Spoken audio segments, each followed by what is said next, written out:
South Africa, a land of change, but along with political and racial enlightenment, has emerged a force which is putting the smile back on the faces of the sports-mad South Africans. It's called football.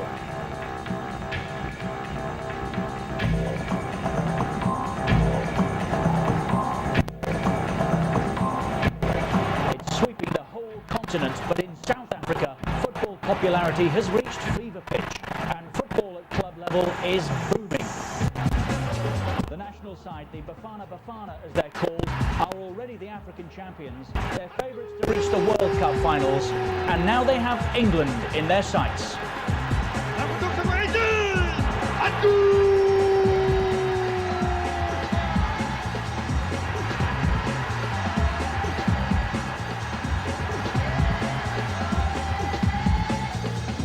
It's an historic day. It'll be a noisy and a colourful day. The first meeting between these two countries at Old Trafford. We've all come to see the Bafana Bafana, the boys from South Africa. Coming up, live international football from Old Trafford. It's England against South Africa. The climax to a wonderful day from Sky Sports. And very shortly now we'll be hearing from the South African Gary Bailey, who used to play his football in Manchester. He's back home now with some harsh things to say about English football. Certainly I look at this England side and I say they've got no chance of winning the World Cup, not unless there's huge changes. And the changes they need good, skillful footballing players at the back, and they just don't seem to exist in England at the moment. More from Gary Bailey later. But is it a good 11? Yes, it's a reward for Nigel Martyn, who with David Seaman's absence through injury this year has probably been the most consistent goalkeeper in England. And the same for Keown. Martin Keown's had an exceptional season, a great defender, and has done really well. Redknapp came into one of the games recently and did very well, kept possession when we needed to. And of course we've got to see how good Gaza is at this level. But Ian Wright's an interesting one. You know, again, a great season for the little fella.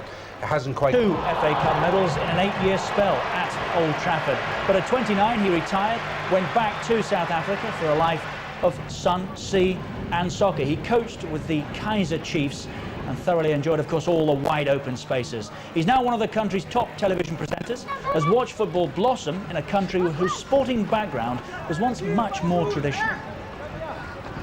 Soccer's a different game. It's a racially different game if one goes back to the apartheid past. It was played by the blacks.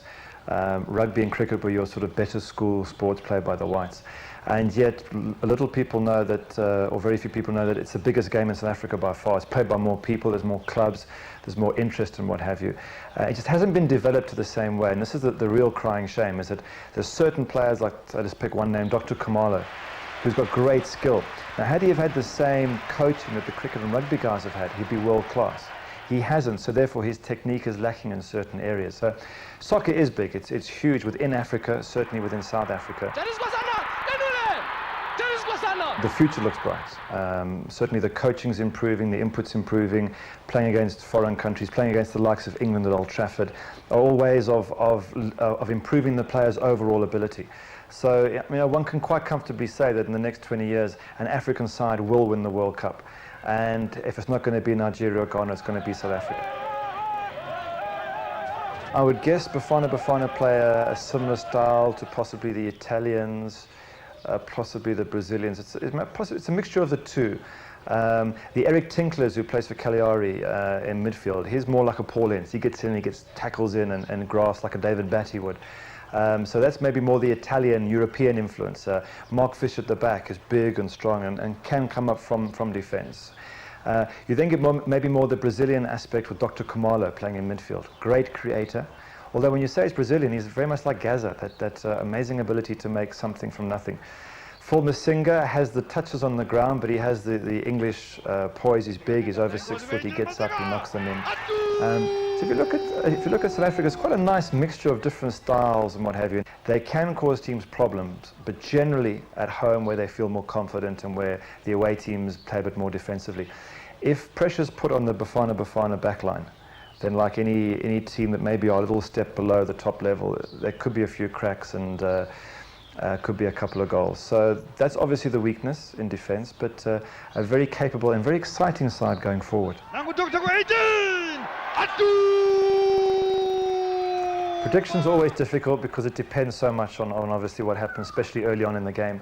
My concern for Bafana Bafana is that playing at Old Trafford, yes, the players have played against great players and they've played in big stadiums, but they might just be a little bit uneasy. It's a theatre of dreams. It's very imposing. They're playing an England side which is imposing in itself because we get all the English football here. So if there's any players that they will know, and they will revere the Alan Shearers, the Gazzers, whoever they pick, they will know them and think, wow, these are good players. So psychologically, all I hope is that the guys get on the pitch and think, hey, if we play well, we are good enough to win. We don't have to worry about England. Easier said than done. One tends to always worry about where you're playing and the emotions involved. The England team worry me. They worry me from an England supporter's perspective. I look at them, I look at South Africa with the same light because I've played for both countries and I want them both to do well. For England, the inability to create from the middle, I think, is a huge weakness, especially against the likes of Brazil and Italy and Germany. The two central defenders, I don't feel can play enough good football. And there's times when everybody else drops off and they're left on their own at the back. One of them's got to come forward and make up an extra man in midfield. And they're not doing that. They sit tight at the back. They're very uncomfortable on the ball. They don't make up extra players. So I think that's a huge weakness in England's team at the moment. Likewise, in the midfield, they've got hard grafters like Batty and Lee and Ince. I'm not so sure they're creative enough going forward. You've got to create from the midfield. You can't keep going wide the whole time.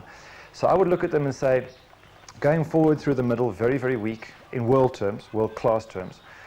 Yes, always wonderful approach to the game. The English players have magic, so much guts, so much belief and what have you. But if Bafana go at the central two with pace, and Jerry Scorsano, if he takes on the big central defenders, who are generally not very, very quick, then he can find gaps, he can really make things happen at the back there, and get England onto the back foot. And certainly I look at this England side and I say, they've got no chance of winning the World Cup, not unless there's huge changes. And the changes they need good, skillful footballing players at the back, and they just don't seem to exist in England at the moment. Thoughts of Gary Bailey. It's a beautiful evening in Manchester as these South Africans, Bafana, the boys, continue to go through their synchronised warm-up. Their first ever game in Europe, post-apartheid. And they're going to enjoy themselves, so too as some very good support. Old Trafford, a near sellout. Word from Joe Royle on Gary Bailey's thoughts on England. Is he right? He's somewhat controversial and somewhat harsh, but you can see what he's saying now. Georgia at Wembley, you might recall, it was a fairly shaky start, but when they settled down, they got what they wanted, which was World Cup points.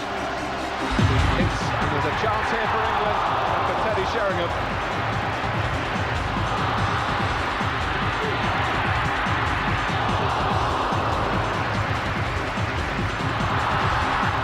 Goes near post. Oh, the ball comes off the frame of the goal to Beckham.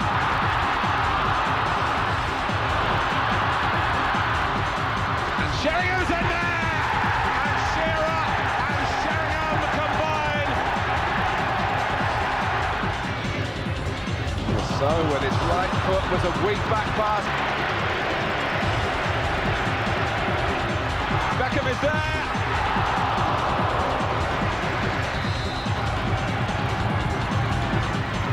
Goalkeeper didn't move. Taylor and Skardadze. This is Skardadze! Oh, it's straight to the top of the bar. Rob Lee looking to improve the results. Still Lee. And so it's it. That's a free kick. That's a free kick. He just pulls it back to the goalkeeper. It's back for Shearer. 2-0 to England. The points are in the bag now. What a hit that was. 2-0 for England on the night. Sheringham and Shearer. It welcomes England and South Africa. It's a wonderful atmosphere here. I know there are reasons, Joe, that England have come, playoffs at Wembley being a major one, but isn't it good to take international football games away from the national stadium? I think what you're seeing and hearing is a massive case for playing games in the provinces, because the atmosphere and the closeness to this ground as opposed to Wembley will certainly be a big advantage for England. And you would like to think, you know, what say the Italy game would have been like here. I know it's not always feasible, but certainly is a strong case if this is the crowd and the atmosphere against South Africa. Place is absolutely buzzing. England against South Africa, coming up live from Sky Sports. Our match commentators here, Barry Venison, who we met earlier. Seasons at Manchester. What do you make of Glenn Hoddle's side? We've had to wait a while to find out about it. Well, if you look at the side, it's far from experimental. He's got a lot of experience in there. Certainly he's going to have a look at a few players. He wants to see how players gel. He wants to see how they get on together. You look at the subs bench as well. He wants to have a look at a few things. But he's got every right to. He's got a massive game coming up next week. So this is the right time and the right time to rest a few of the big boys. And do you feel there are definite candidates in today's team playing for places in next Saturday's team? Certainly, I mean, everybody's talking about Paul Gascoigne. He's been in the news for the last week. And it's his chance to stamp his authority on the game and show the whole country, you know, what he's made of, show a bit of steel, show his creativity, which we've heard earlier on, people doubting that England have got. I think that's wrong. I think with Gascoigne and the team, we certainly have that creativity. People like Jamie Redknapp, who's got his big toe on the door. We're in the company of Joe Royle on a glorious evening, Joe. It's great. It's great. Great atmosphere, and a word of congratulations to the groundsman here, who's put a terrific pitch together for an end of the season. Not half. The Bafana are in town. So too are England. The first time since they played at Elland Road, what was that, 1995, in that 4-team Umbro tournament? It's Old Trafford today. And just to continue that conversation, as Barry said, there's only one Wembley from a player's point of view. But if you can bring nations that are concerned about intimidating atmospheres to places like this, they won't fancy it too much, would they? I think the Italians do it. They move games, and I'm sure the Spaniards have in the past as well. When they need a big game and they have a game to win, they'll move it to the provinces where they know it's hostile. So, in your opinion, this should be the norm then, rather than just a one-off? I certainly think there's a case for it, more than a one-off. I mean, we can't take Wembley away, but this should certainly be more than a one-off. What a season for Stuart Pearce. England skipper again this evening. We thought it was all over about 12 months back. Been an extraordinary year for him. Great reception. Well done, Manchester and Manchester United.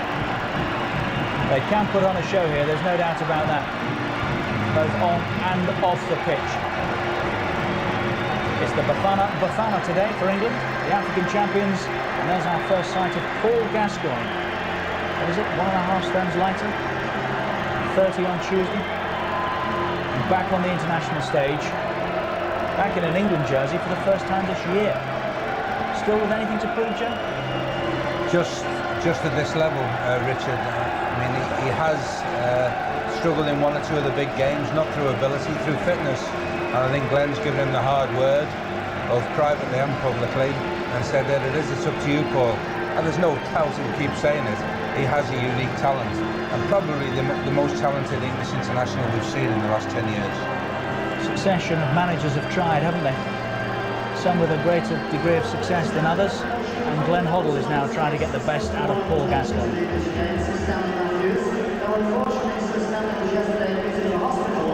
As you can probably hear, the announcer here at Old Trafford making the point that Sir Stanley Matthews was our guest of honour this evening. Of course, Paul Sir Stan was taken ill yesterday and was in hospital, so we do wish him well. If you're with us, Sir Stan, good luck to you, as does everybody else here, as you can hear. Grand old man of English football, Sir Stanley Matthews. Very shortly now, I think, the presentation of the teams and then the national anthems. It's a great day for these South Africans, isn't it? Wonderful. You wonder how far down the line they might be towards a World Cup had it not been for apartheid. Because even during apartheid, there were players coming out and going to America. The Wegley brothers, Jonas Sono, players like that who are known in the football game but just never saw international football. They need 4 points really from 2 qualifying games now to make the World Cup finals. Gary Bailey, as we've heard, insists that an African nation will win the World Cup within the next 20 years.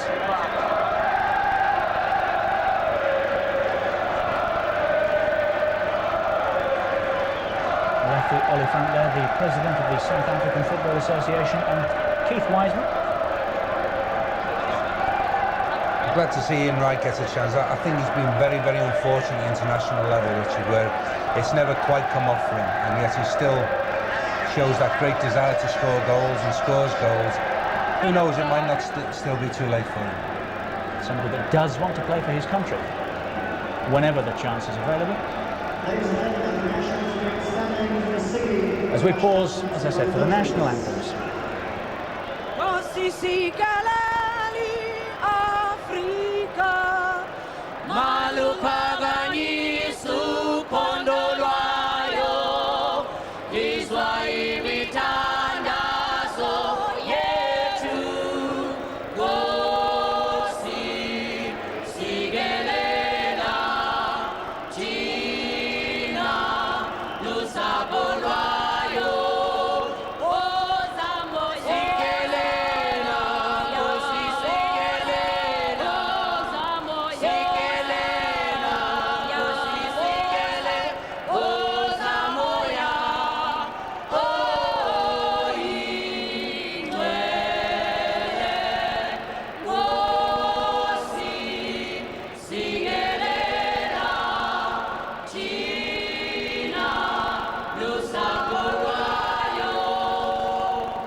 Wonderful, delivered with true passion. This really is an historic day for the Bafana Bafana.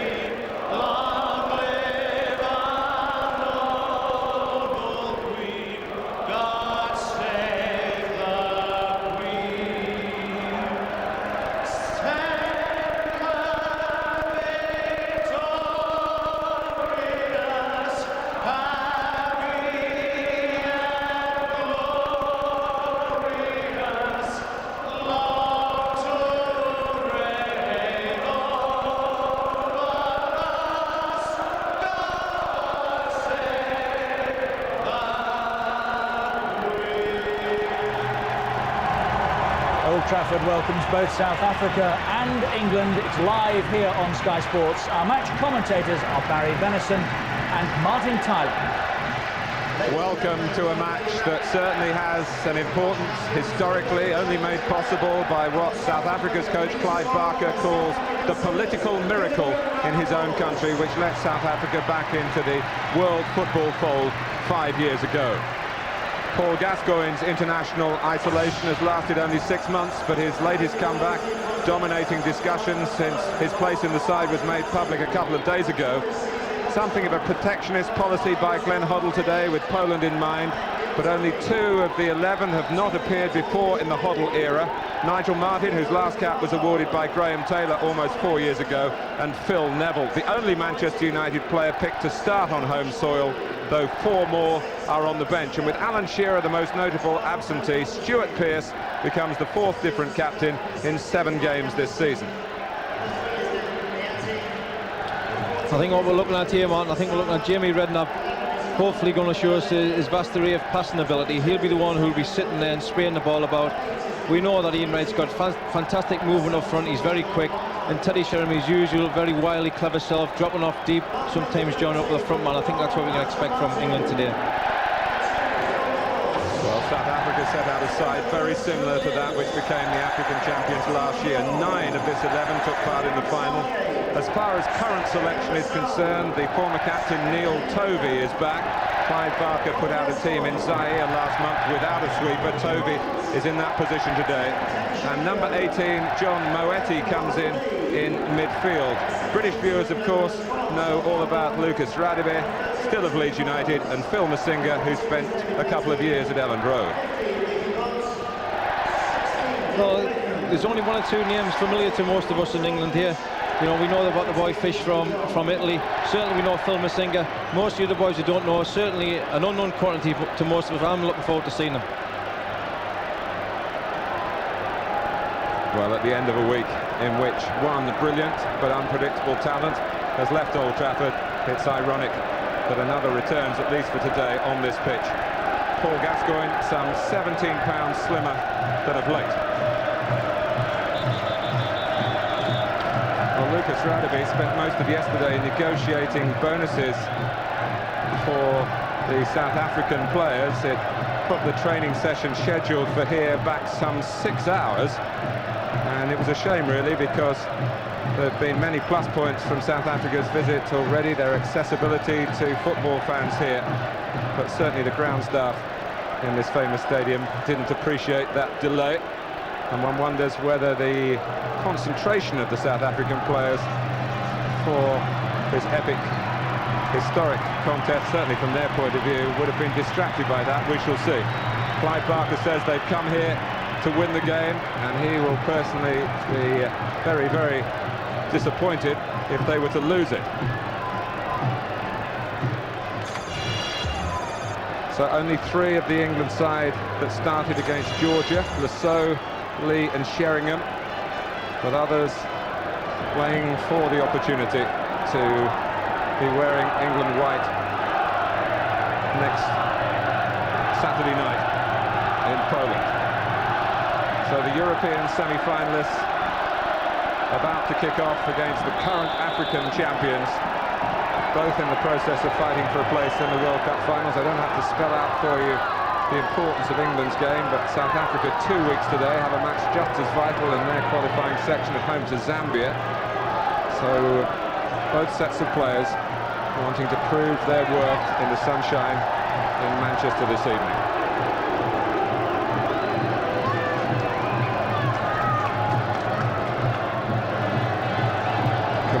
Who has Gascoigne-like status in South Africa, but being asked to work on the left-hand side in this formation today. Martin Keown looking for his Arsenal colleague, Ian Wright. Still so effervescent and delighted, I'm sure, to have the opportunity perhaps to get his first international goal in this country.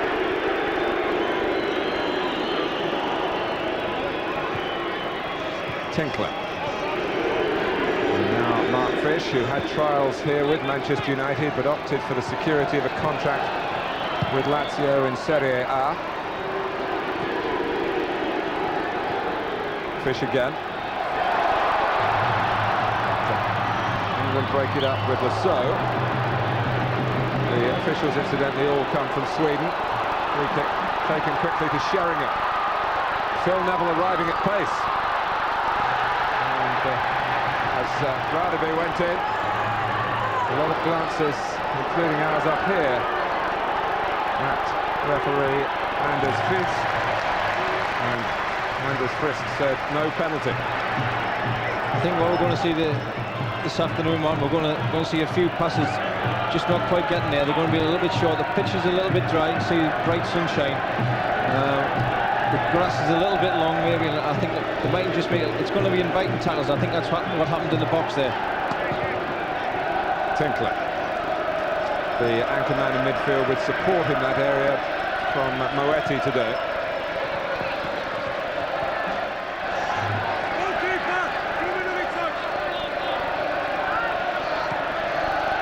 Redknapp, the only Liverpool player in the squad. Rob Lee, who missed the run-in in the Premiership with a calf injury, and Glenn Hoddle emphasising yesterday the importance of Lee playing today to just get his match sharpness back. There he is, trying to involve Gascoigne, and Gascoigne has made space for himself, and the crowd respond characteristically. Lasseau, and Toby is there to get it away, but not very far. Gascoigne again. Lee. Well, Gaz has been involved in everything, hasn't he? We're 3 minutes into the game and he must have had 10, 12 touches. And the last 2 or 3 he's had. This is what Paul Gascoigne's all about. The lad standing square, puts it through his legs. You're looking for a bit of magic. keeps calm. Great ball in here. So England have a corner. Over Sheringham and Southgate.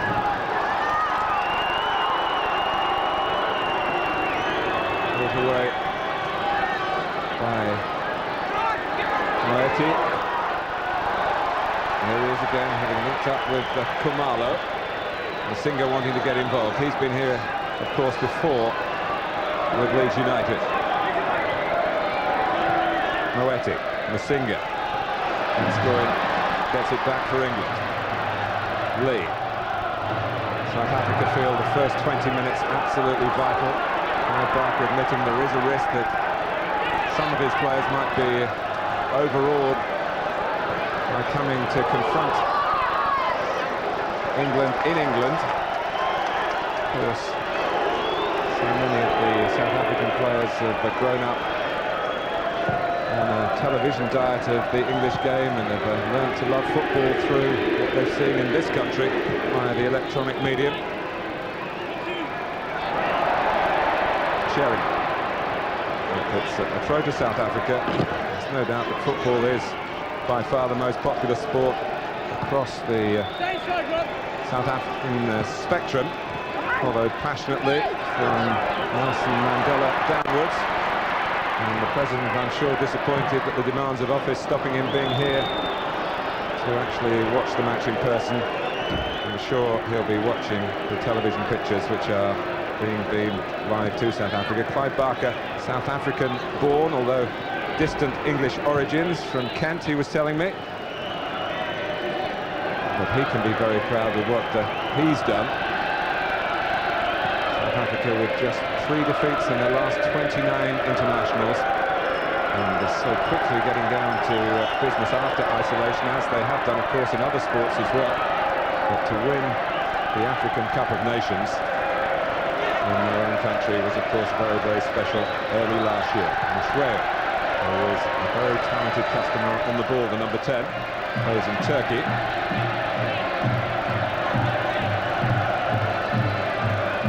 Stuart Pearce. As is pretty much the norm, Martin. The relative back three, back fours are not being put under too much pressure at all. England have obviously decided today with the opposition not to press South Africa in their own half, or let them have the ball at the back comfortably. It's not hurting them. It's obviously a ploy that they've got to bring into the big games coming up in Poland. Sheringham. Is flagged offside.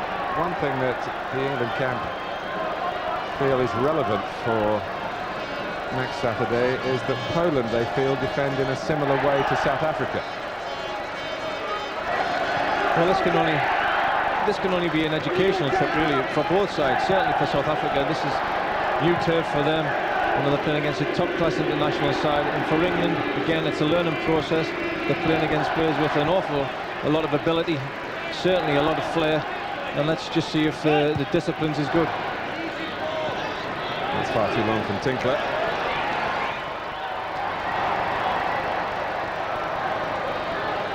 He and Masinga arrived late to join up with the South African party. He's been here, the rest of them, since Tuesday, and Masinga came on Thursday because of requirements to train with their clubs in Italy. They're both due to fly back in a private plane straight after this game, be available for Italian football tomorrow. Well, even in this day and age, it seems remarkable that we can have problems with the football, but we have had it changed. So welcome back to Nigel Martyn, who's actually playing his first international in England. 3 caps Graham Taylor's time as the international team manager. Had an excellent season, his first for Leeds United.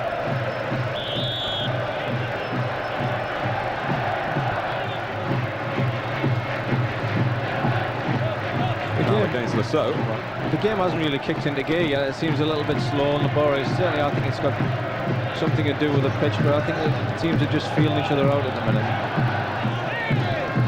One thing for sure, South Africa certainly don't want to come here and be embarrassed with a 4 or 5-0 scoreline. The one thing they've shown is they've got an awful lot of pride. It's the last thing I need is a drubbing here. I don't expect it to be a drubbing, to be honest, but that's obviously what they're doing at the minute, just feeling England out. Taking plenty of players behind the ball with Toby, who was left out for South Africa's last game, as I was saying. But although they won that game, there was a lack of certainty about their defensive cover. Toby recalled.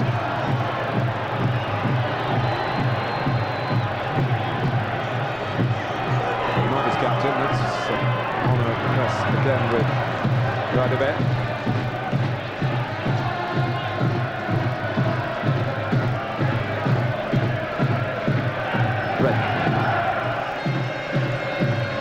Now Southgate, who hasn't started either of the last two World Cup qualifiers, Italy and Georgia. An impressive attempt to switch the play. Masinga. Trying to give Keown a problem, but tugging away Martin Keown's shirt, and that will be a free kick to England. It's a big responsibility in the back three today. They're not going to be involved for a lot of the game, but they've got to make sure that they're regaining full consciousness. They've got to keep their mind on the game 100%, otherwise they'll get caught. Phil Masinga is a big, strong, fast-running athlete, and he's well capable of embarrassing people. He's back in favour with South Africa after actually stepping down as an international footballer because he was unhappy with the barracking he was getting from a certain section of so-called South African support. Sheringham, as he loves to do, to come deep. And Tinkler got to him, spins away to Augustine, who is the second striker in support of Masinga, who he tries to find here, but Southgate saw that one coming. I think one of the things that Glenn Hoddle will be conscious of today with the team he selected, especially in midfield. Yes, we've got the creativity of Paul Gascoigne and the passing ability of Jamie Redknapp and Robert Lee joining there, but what you lose when you lose Paul Ince and David Batty is that natural tenacity to go and win the ball back. So it'll be interesting to see what happens when South Africa sit on the ball in midfield. As Batty is a substitute, Ince not available for this fixture.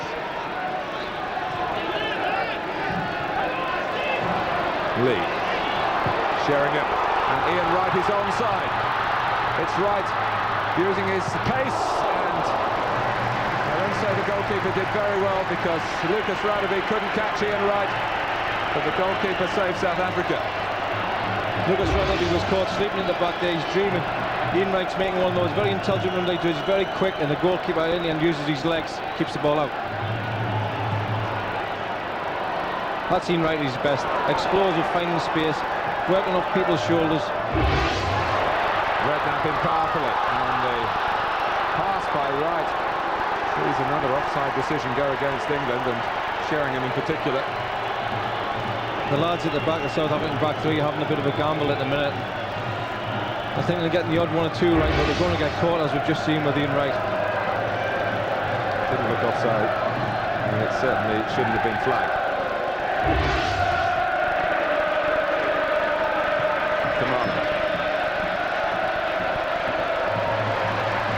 Stuart Pearce coming across. Hasn't played too much football recently. And now Nottingham Forest player, no longer player-manager. Kamala. Mark Fish moving forward.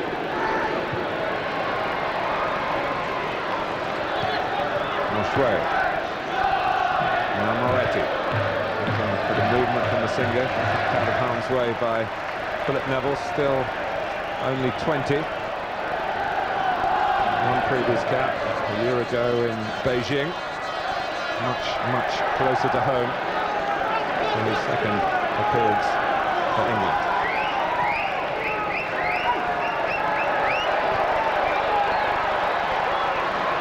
Moretti.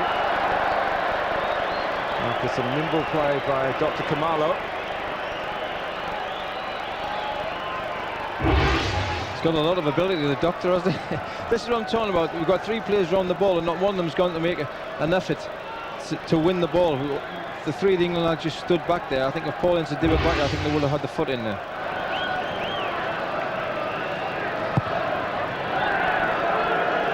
Some problem for Sheringham, but he solved it to link up with Wright. And the pass behind Lee, who was hoping for something a little bit more incisive. Gascoigne going in. Paul Gascoigne has been using the end of season testimonials to help improve his fitness. He's played in some 7 of them in a couple of weeks before linking up with England.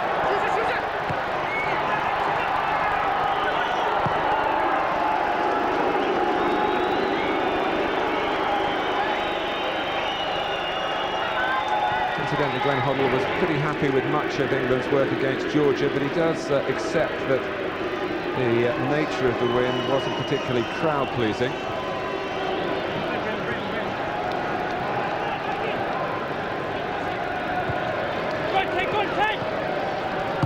Fish. Making some good progress there with a very sharp turn. Rob Lee having to work back. Fish looking for a quick throw. Now gesturing to Masinga to get further away. So that Masinga can flick it on, but he was stopped from doing that by a good leap by Pearce. Sheringham selling the so short. Throw beaten to it by Keown. Now Lee. Now England with a counter-attack with the sharp running of Ian Wright again, but once more, as you can tell from the crowd's noise rather than the pictures you're seeing, they saw the offside flag long before Wright did. Just slightly too early there, Martin. It's a great run again, and Jimmy Redknapp's picked him out, but he's just went a little yard too early. As the ball's played, he's offside. And he's so thrilled to be involved, Ian Wright, written out of the Euro 96 script after a happy time against Romania in October 94. He's not started for England since then until today. All the while, he's continued to bang in the goals for Arsenal to keep his name in the frame.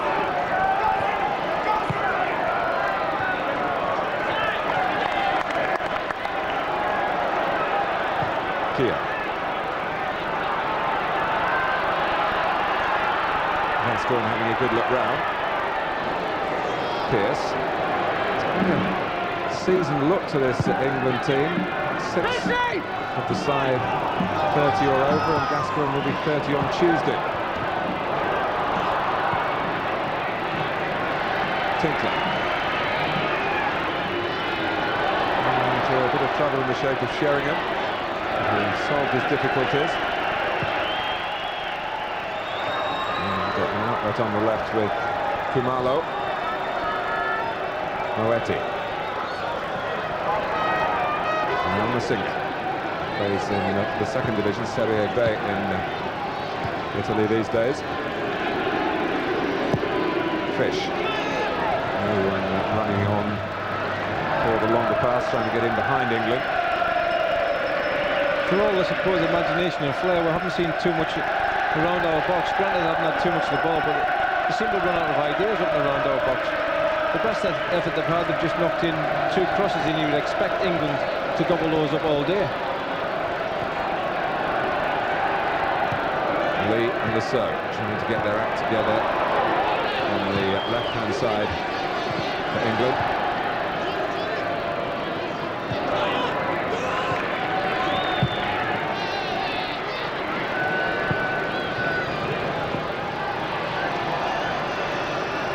Just set up a little bit for Tinkler, and he just had to whack it forward to avoid being caught in possession.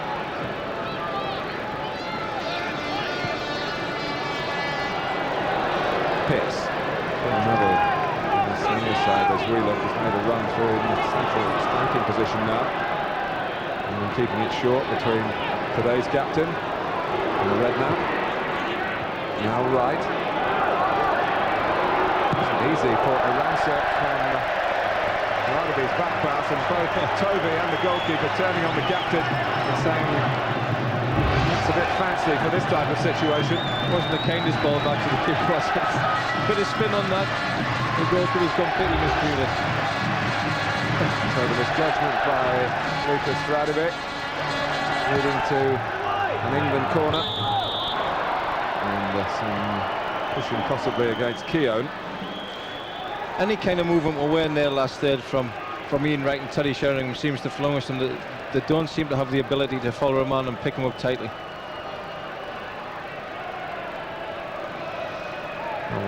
Glenn Hoddle enjoying this period of the international season to have his players together for the best part of 3.5 weeks.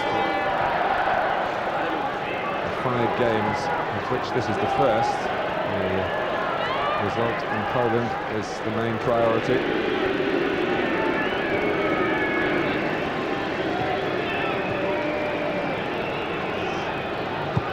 Fish.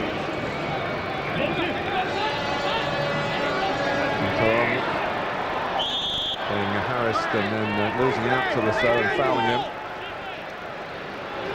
He plays in Spain with Tenerife. He's the Europa Cup semi-finalists.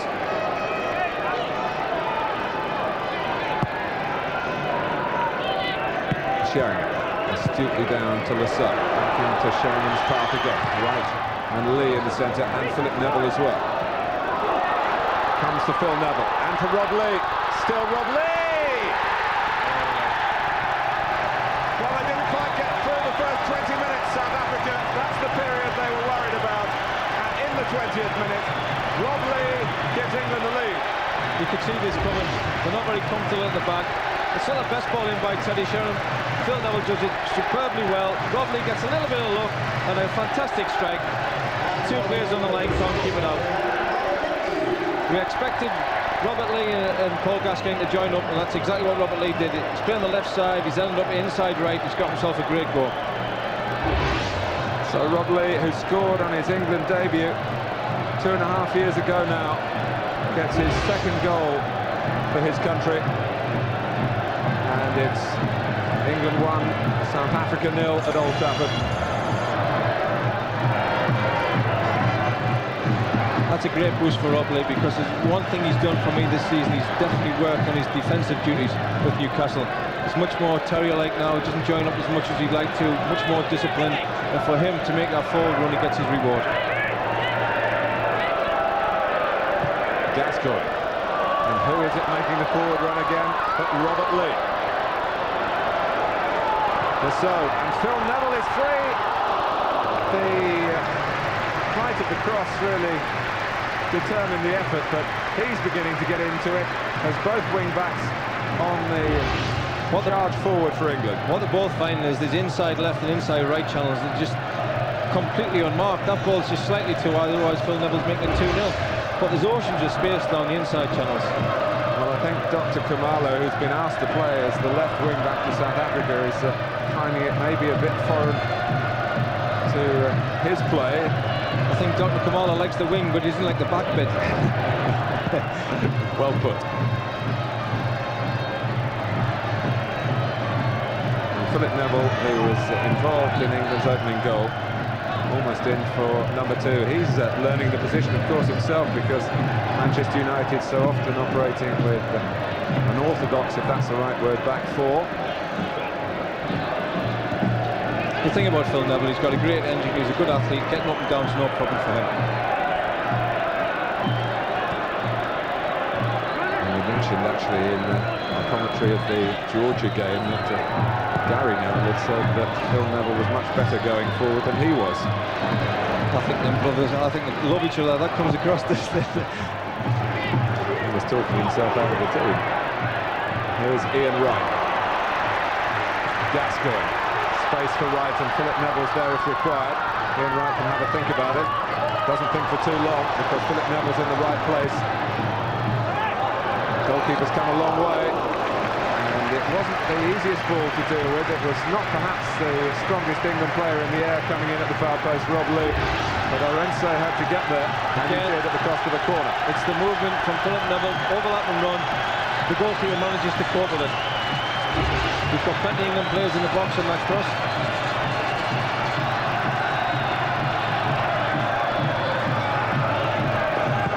Gascoigne with the corner this time, met powerfully away by Masinga.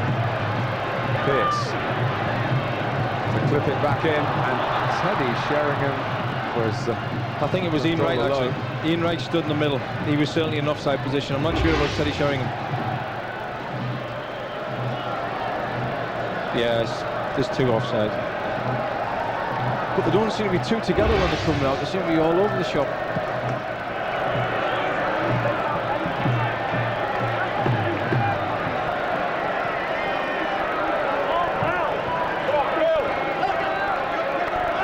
South Africa can point to playing against Brazil not too long ago and being 2-0 up before losing late on 3-2.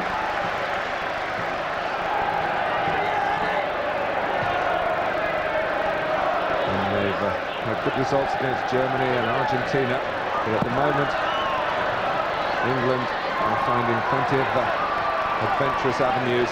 Now they have to defend against Moretti's thoughtful ball in. Gareth Southgate did that defending. Moretti again. Mashweo. Right of it. Knocked out by Toby.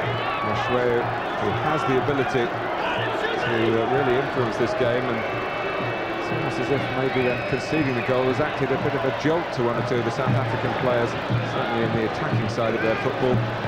Yeah, it seems to. They seem to try and step it up again, but for me, the lack of imagination around the box. You expect teams like this to be bright and alert, little 1-2s, plenty of movement, but they get the edge of the box, and the best they can go seems to be a cross. But again, you've got to give credit to our back three and the two midfield lads sitting in front of the back three. Right. Full of life and full of imagination with that pass. Sheringham goes up for the header. Leigh's coming in again. Good play by England, and South Africa struggling to find an answer at the moment to the speed of England's movement up front. That was very nearly a training ground goal. So many times, so many clubs do this week in, week out. Somebody going on the overlap, good strong run, play him in, cross, and then a head back across the goal, which you see Teddy Sheringham do, and somebody, third man running if you like, coming in. It's not very far from the perfect goal. Masinga trying to be a focal point further forward for South Africa. There's absolutely oceans of space down this right-hand side with Phil Neville when England get the ball. Right. Just took a moment longer than expected to get up Ian Wright, but he's on his feet to join in if required in this attack, but Fish gets there before Sheringham and looks to counter-attack himself. Tinkler, Moetti, Mashweo.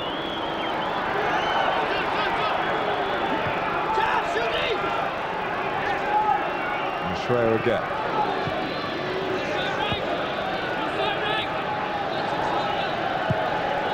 Be careful of the movement from midfield from Mashweo in particular then. There's a bit of ball watching going on in that department from Ben Holland's team.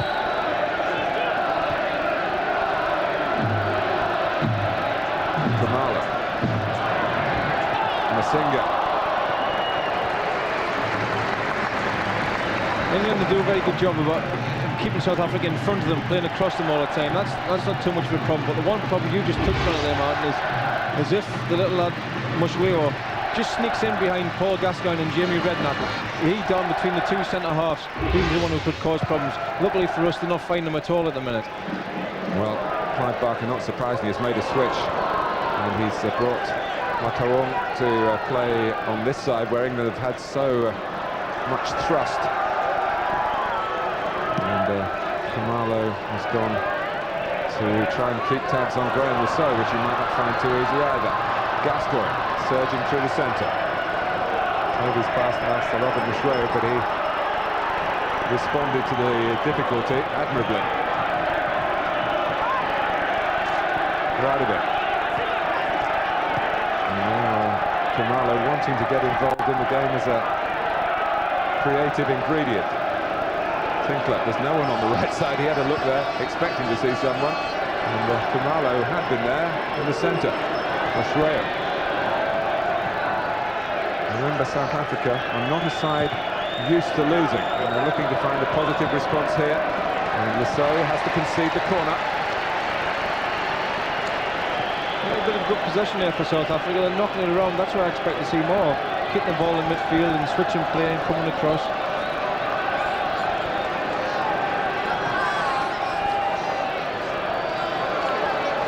So South Africa have their first corner. Khumalo to take it.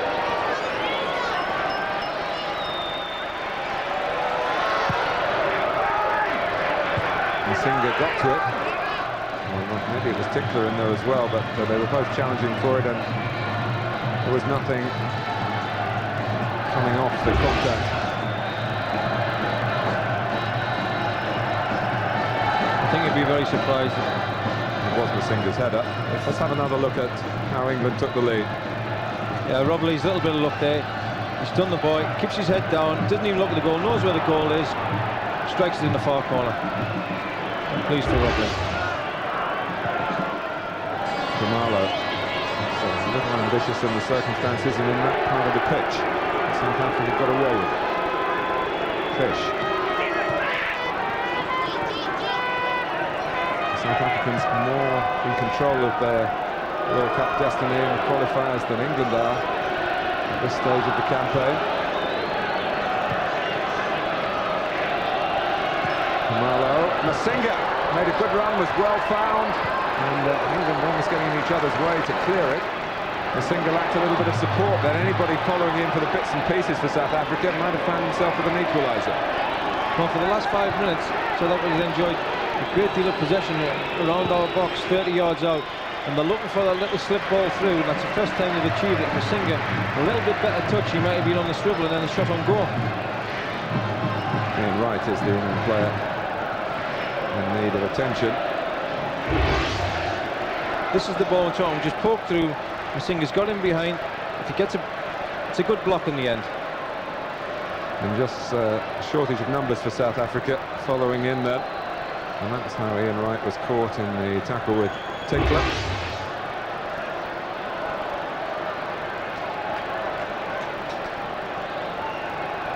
And look at that, full possession.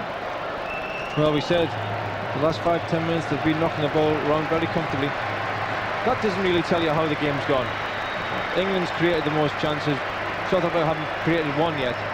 They've been much more the forceful team, England, on the ball. South Africa's knocked it around at the back and haven't really achieved anything.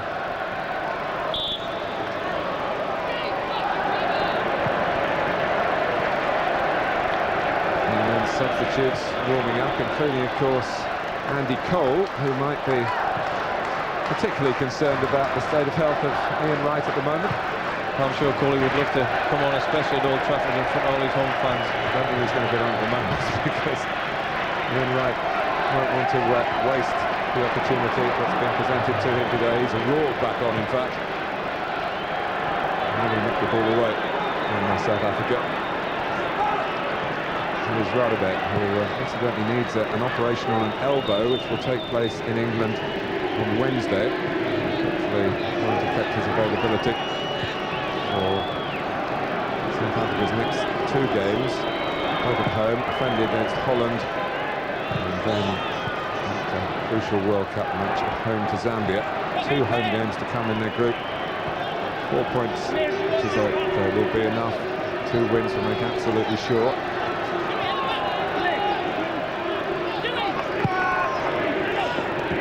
Toby.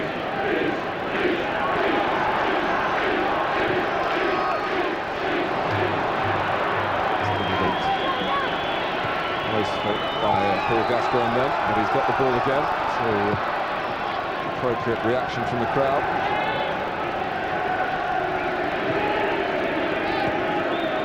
England can afford to give the ball away today a little bit more than they can next week against Poland, but in those kind of situations in midfield, I think Gazza could maybe concentrate on keeping the ball a little bit more. He's unlucky, it's a pass gone astray, but it's going to be vital next week to keep possession.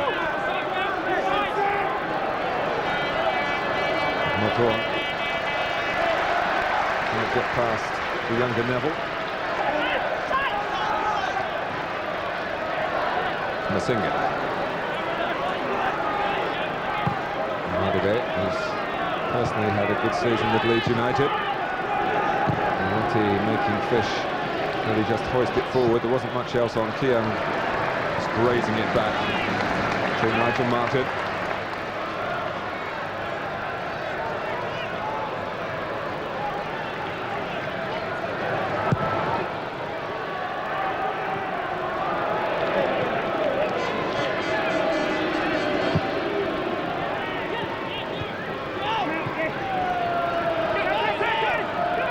Gascoigne.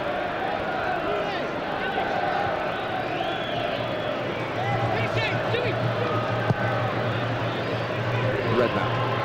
Lee setting off from deep again. But Redknapp finding Philip Neville. When we talked about Jamie Redknapp's range of passing, and that's one of his favourites. Taking a ball from the left-hand side, opening his body out in pink, right in the path of Philip Neville. His touch leaves the ball slightly under him, that's why he's got to slash at the shot. If his touch is just a yard out of his feet, he can concentrate on his strike, but he was digging it out all the time. Coming up for you in the United Kingdom for Sky Sports viewers, the continuing coverage of the playoff, the Division 2 final, Brentford against Crewe tomorrow at 2. And on Monday, for a place in the Premiership, Crystal Palace against Sheffield United.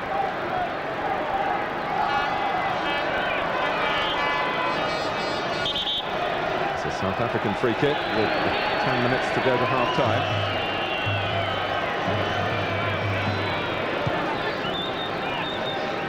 Moeti. Motor. Singer calling for the ball to use his undoubted aerial ability.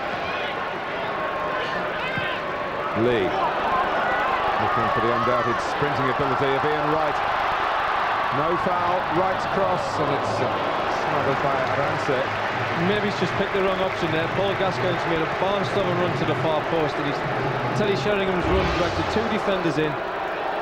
Ian Wright using his pace and strength, knocks the boy over. He has a look. He's just Paul Gascoigne just coming to the far post. I think we've just missed it, but Teddy Sheringham actually drew the two defenders, and Paul Gascoigne was wide open. Well, Wright shoulder to shoulder in the mind of the referee with Lucas Radebe.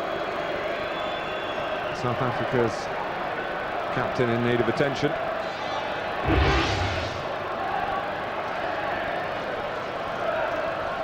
Awkward fall. There's one thing for sure, he wanted the ball, didn't he? He wants to play, doesn't he? He certainly does. He's never disappointed when he's been in an England shirt or an Arsenal shirt.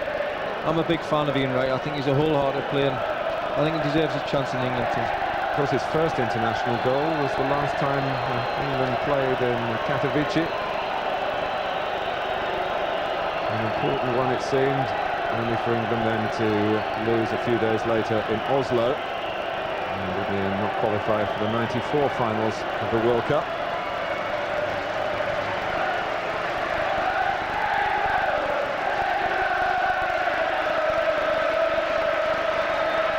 Clive Barker has got some concern here.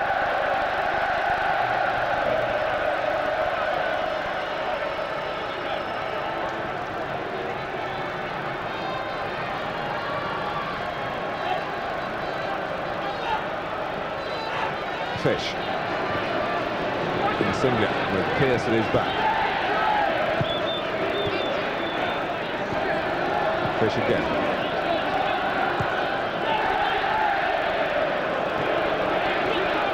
And Singer, at times when he's really on his game, can be quite clever on the floor. Trying to play with a positive approach to encourage those playing behind him. Tinkler. It spins away for Sheringham. The pass is for Ian Wright to take straight away. And Haranse was grateful that it came straight at him. This is what Teddy Sheringham's in the team for. He's the link between the midfield and Ian Wright here. It's great vision. Actually, if Graham Rousseau was on the left side, if he'd have carried on his run, he was clean through.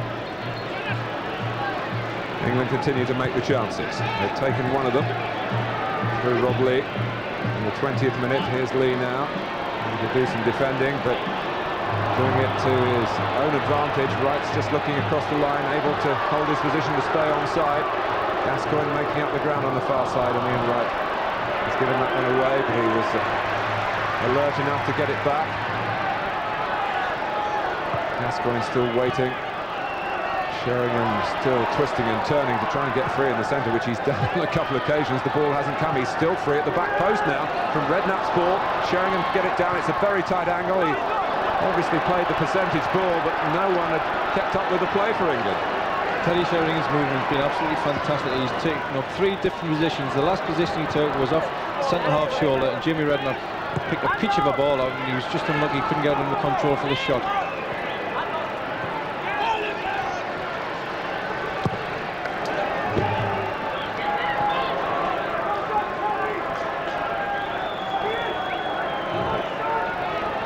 England's attempts more meaningful than South Africa's. And Nigel Martyn hasn't had, he's had to come for a catch. He hasn't had a soft shot to stop, never mind anything else. Here's another one. He must keep his concentration.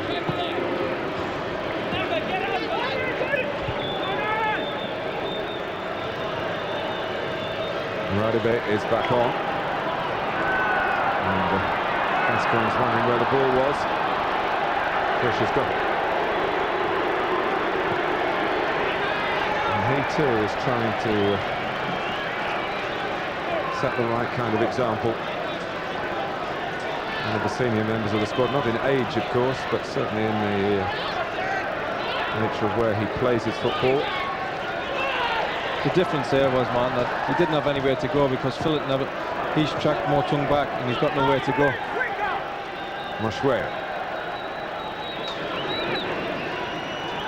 Can be a real artist in South Africa's midfield. On from Tinkler, who's more of the artisan but plays an important part as well. Motung.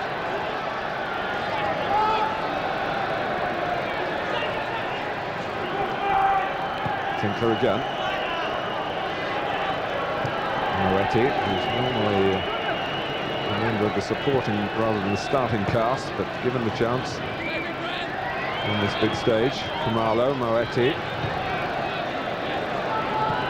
coping reasonably comfortably, and then like the event of Sheringham being a bit sloppy, he just tried to lay it off into Gascoigne's path.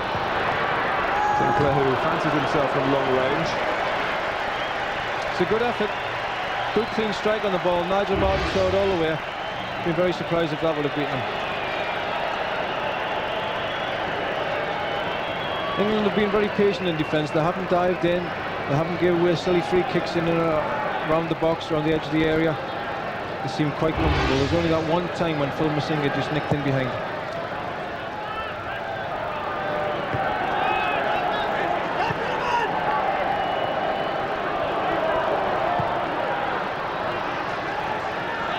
Don't be totally fooled by the sunshine here. It's not particularly warm. The temperatures shouldn't be a problem for the players. Martin, we're in Manchester. We've got to be delighted it's not raining. You said that, Barry. I'll get the stick for that one. Lee, Gascoigne.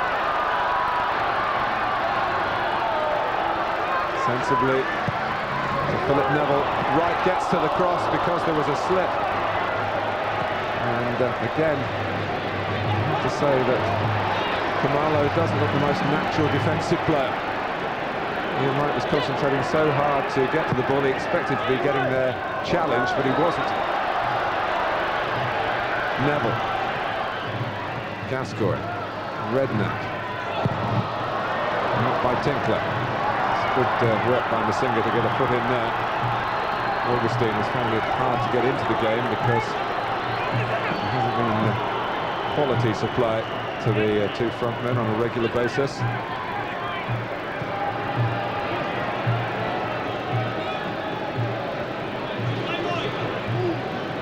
Moshwea.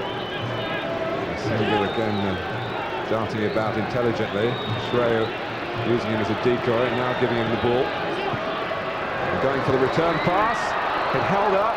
Mashweu hooks it goal with Masinga. Well, that is a tremendous moment for South Africa.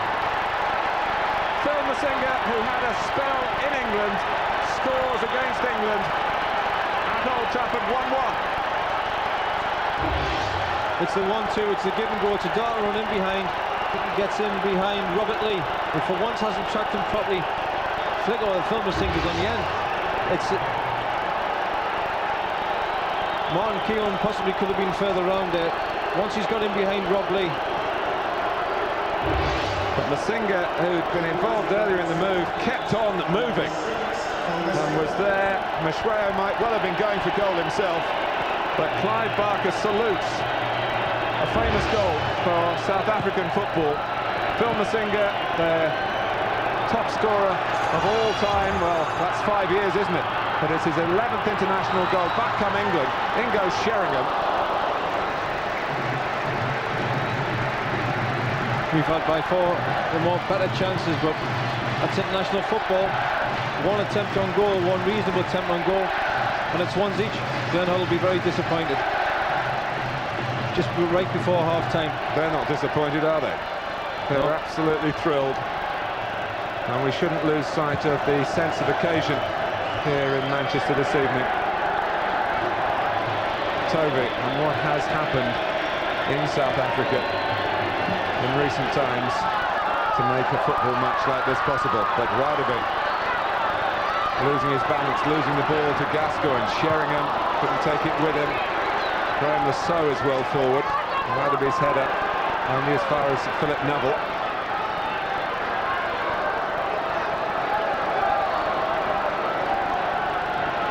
Gascoigne, Lasso, England trying to get back in front before half-time. We're in stoppage time at the end of the first half.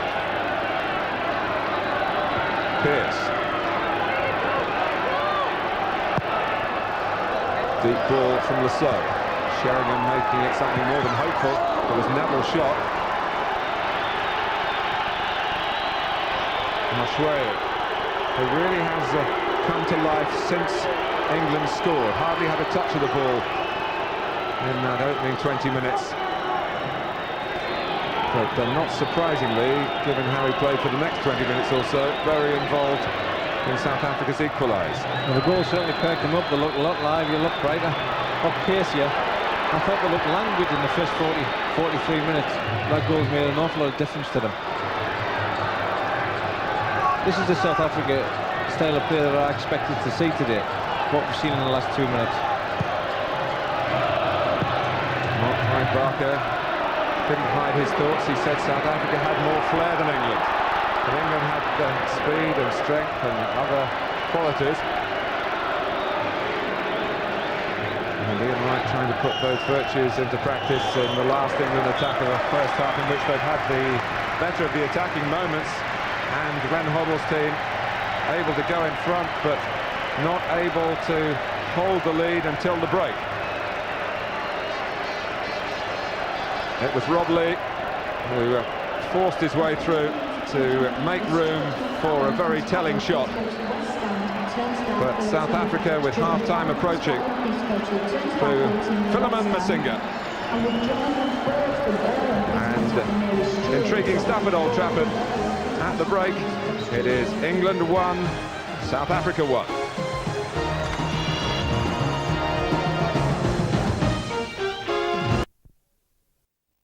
On level terms at half-time. Well, no, I'd rather see England in front, actually. I think it's a great day. Thoroughly enjoying it, the Bafana Bafana. The boys from South Africa. It's one apiece as we rejoin Barry Venison and Martin Tyler. Thank you, Richard. No substitutes for either side at half-time. So England had been moving in fairly straightforward fashion towards the half-time break, perhaps wondering whether more could have been made of the opportunities that had come their way. Gascoigne and Redknapp having a little discussion there. And then Phil Masinga striking to give a different slant to the contest. England have never lost to African opposition. This is only the 8th meeting. been one or two close calls in the past. Of course, Cameroon in Italia 90 perhaps being the best example of that, when the better side lost and England won. Well, they've certainly brought plenty of colour to the stadium tonight. I'm more colourful than one of my dodgy ties. So South Africa start the second half. Here's Tinkler.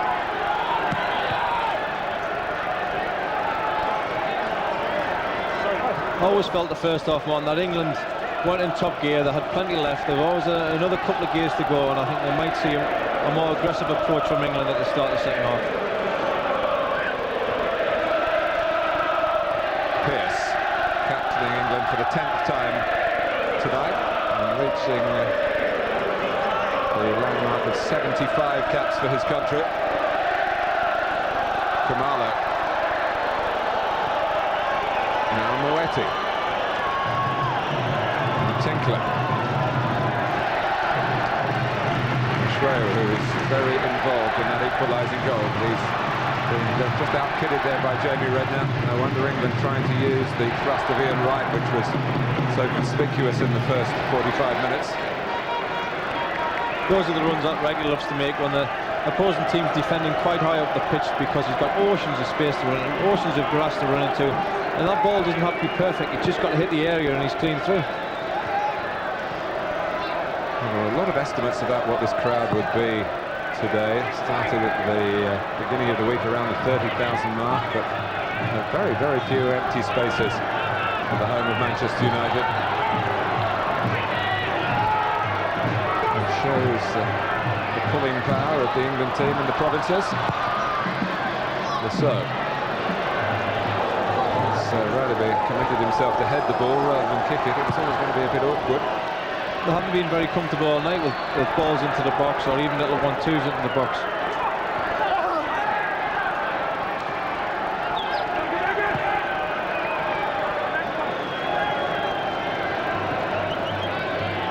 They've certainly started brightly, haven't they? They're full of confidence at the minute. It's obviously perked them up, that goal. Fish. Khumalo, much happier with the ball at his feet in opposing territory than he is marking in his own territory. Fish, and well, it wasn't the right end product, but nonetheless, to back up what Barry Vanison was just saying, brisk start to the second half for the visiting team. This is one of the central defenders coming forward and trying to whip in the ball, poor cross, but I think we'll see a much brighter South Africa this half. I think Joe Roy was right at half-time. Sheringham. Right, reading the angle of the flick, but not controlling the ball. One noticeable feature of the game so far is the grass nature of the pitch is not really allowing the ball to be passed about zippily, as players love to do so. And even on the equalising goal, it seemed to just stop as Nigel Martyn came out to try and grasp the ball. Yeah, I actually think that hinders England's play. We're used to the ball most of the season. We have a greasy surface, zipping it around, getting the pass knocked into the feet. I think this surface suits the South Africans a little bit more. It's a poor clearance by Toby, a good pass by Gascoigne. A loss of concentration by Philip Neville, who was looking up to see who he was going to find in the centre before he'd actually mastered the ball. And he was very well spotted by Gascoigne. Just what we're talking about. Paul Gascoigne's got a great position, doing what he does best, running at the back 3-4. And Phil Neville on a normal pitch, if this is a slick Old Trafford, he doesn't have to look at the ball. He took his eye off the ball and it's bobbled up and went out for a goal kick. Morense, in the end, and his fellow defenders very relieved about that, because England had worked a good position, as they did certainly enough occasions in the first half to have got a grip on the game. Happened as far as the scoreline is concerned. There's Ashweu. And Singer. There's a clever pass to him by Khumalo. Fish going in. Tovey. They're asking a few more questions of the England back four, back five, back three, whatever you want to call it, with the two wing backs. But that's the first time they've actually played their way through and got in a pressing position. Redknapp. England accused in 1 or 2 quarters of being a bit one-dimensional in midfield against Georgia, with the aggression of Ince and Batty and the running of Rob Lee. With Gascoigne and Redknapp to pass it, maybe out of balance in the opposite sense in this selection. We knew it was going to be certainly not an experimental side, but Glenn Huddle wanted to see how certain players gel together, and I think what's been rammed home in this game, you certainly need a good strong ball winner in there, somebody who's aggressive and naturally tenacious to go and get the ball back for you, because you can do absolutely nothing without the ball. Spoken by a fine ball winner yourself, I may say so. I'll take that as a compliment, thank you. It's meant that way. Here's Gascoigne. Lee. Gascoigne. South Africa closing down. And still allowing Gascoigne to turn and use Redknapp. So is hanging this near touchline. Redknapp wanted to keep the movement going from right to left. Pearce able to join in. Not quite deep enough for Sheringham, and a bit too strong for Ian Wright. South Africa at the moment finding it hard to get it out of their own half though. Gascoigne.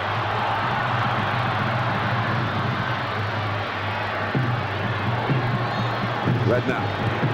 He can strike them much better than that. Yeah, he's a fine striker of the ball, and that wasn't one of his best. England have got 3 men in the box here. Jamie Redknapp just outside. He's obviously picked the wrong option, but it's encouraging that England are getting men forward.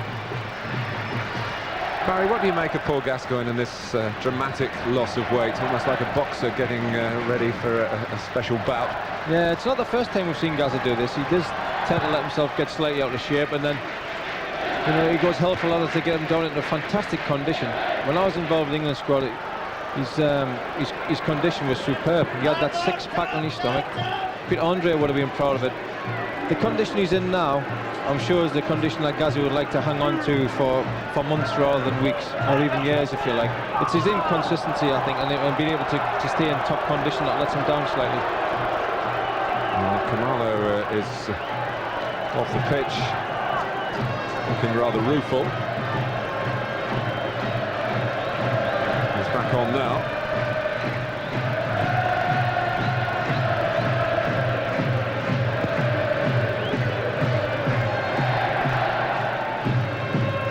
Gascoigne, still 1-1.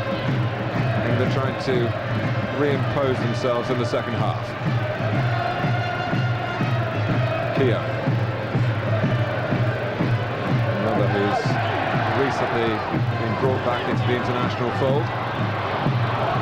Neville forcing his way forward. Pulled out of play, and Barry, just a chance to bring you a bit of news that's just been passed to me, that at your club Southampton, Laurie McMenemy has now resigned on the day that the manager Graham Souness has quit as well. How many shocks are you going to hit me with today? I haven't quit, have I? You tell us.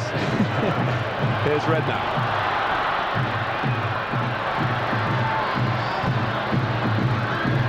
So. I think what the South Africans have managed to do at half-time, they've managed to get themselves together and shut down the way they were being exposed the first half. Down the inside left and the inside right channels, they've actually got people who's tracking our wing-backs back now, and it's closing those spaces off, and it's making it a little bit more difficult for us to find the space.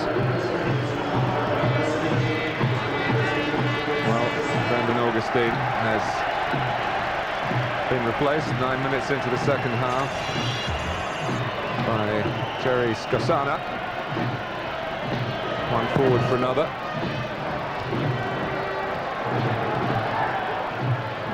Masinga.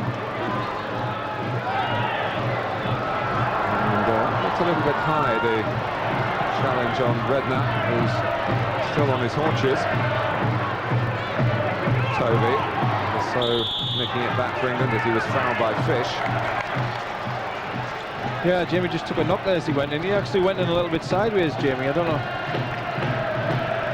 Well, of course, one reason why Glenn Hoddle has changed the England side so much from the last international against Georgia and from the expected lineup against Poland next week is because of the risk of injury today. And Jamie Redknapp was shaking his head rather ruefully. I don't think it's been a particularly physical encounter. Certainly, if anything, we've been stronger than physically, and you expect the South Africans to come out, be bright on the ball and also be strong on the ball. We haven't seen too much of that today, but when the 50-50 challenges have been there, we've won the majority of them. Well, with Redknapp on a stretcher, can I just take you away from here to Southampton and ask you for your reaction to that second piece of news? And it just seems from our point of view that, well, there is some lack of funds being the main issue there, that the two main men behind the scenes have both quit today. Well, they did have a good working relationship, Graham Souness and Laurie McMenemy. I think it was as big a shock to Laurie as it was to anybody else like Graham's quit. Obviously he's had to think about it, and maybe the future wasn't looking too bright in his opinion, and he's left it. It's Sheringham, and the player who scored in each of his 3 games for England this season, trying to keep that run going, but he didn't connect cleanly. It's a very straightforward ball in.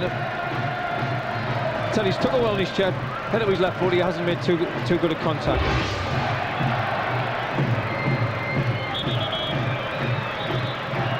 So Jamie Redknapp's game has ended, and David Batty comes on. I think Jamie Redknapp's played a good, responsible, mature game, but I think this is exactly what England needed. A little terrier, a dog of it. That's not doing David Batty justice, because he's a lot more than that, but he is a terrier in midfield, and he is very capable of winning the ball back. Those are the best of bounces for Orense, and that's Lee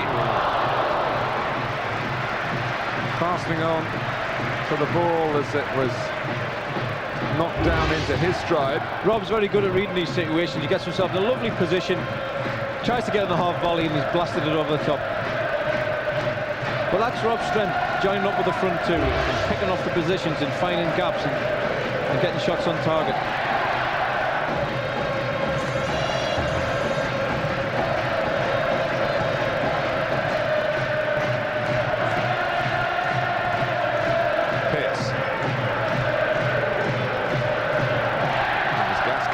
As the ball winner there, by interception rather than by tackling, as a foul by Batty. South Africa wanting to take the free kick quickly through Khumalo, and just in the end, the second idea to wedge it to Moeti.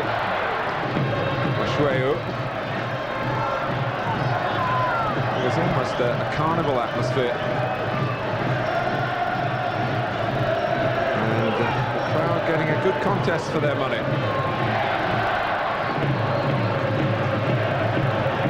Back to Martin, who has a similar sort of problem to the one that faced Orense a minute or two ago. Gascoigne, Batty, Sheringham, right setting off, away from the player with the ball, and Neville too down that right-hand side, but it goes left to Lasso. Phil Neville still in the middle. Again, maybe just the wrong option by Graham. So Teddy Sheringham played the ball, then peeled right around the far post, and nobody had picked him up. Gascoigne.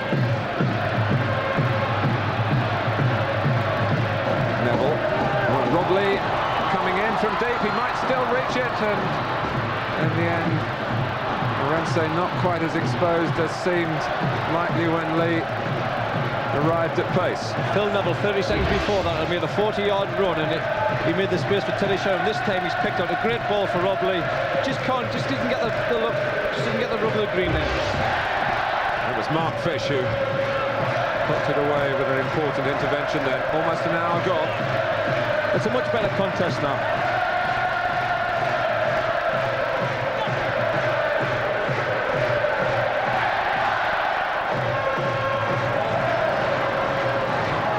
Right, through off Khumalo, Tinkler's header. It's almost as if the supporters here in the northwest, and I understand that a lot of the sales for this match have come reasonably locally, as if they want to show the Wembley regulars what an Old Trafford atmosphere can be like for an England international.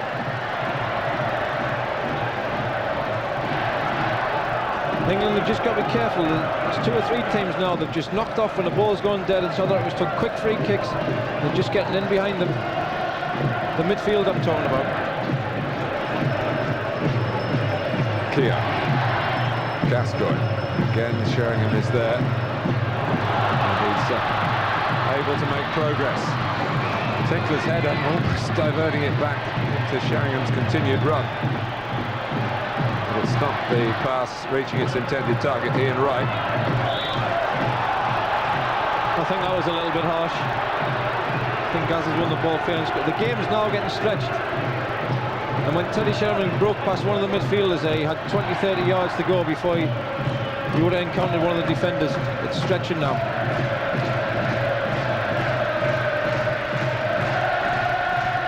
Well, Khumalo dropped straight to the ground, but he's recovered quickly.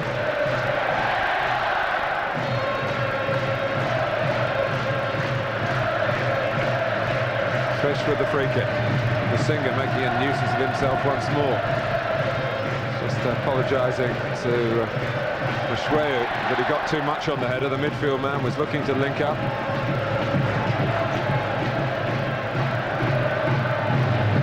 Sheringham. Right, nicking it away from Toby. Sheringham near post, Rob Lee behind him. Oh, it was a gallant effort. The cross, in truth, was always going to be just too high for Lee. Great link-up play with Teddy Sheringham and Ian Wright. Ian Wright knows Teddy Sheringham going off the ball. He's got a great chance of winning. A little flick on. Ian Wright making a nuisance of himself. Has a touch, has a quick look, tries to pick Rob Lee out, and it's just a couple inches too high. But again, Rob Lee's the one who's breaking his neck from midfield to get in the box. He did all he could, Lee, but it wasn't quite enough. Khumalo, England thought he handled. The referee didn't. Moeti. Mashweu. Moeti. Who was able to squeeze it away as he was caught from behind by Lee. Fish. He's a pretty bold character and not in awe of any opponent. Well, it could have been Manchester United, remember. It's just a matter of Max Ferguson wanting to have a good look, which he was entitled to do, and Lazio preparing to take a little bit of a gamble. Give him the contract without the try. Mashweu.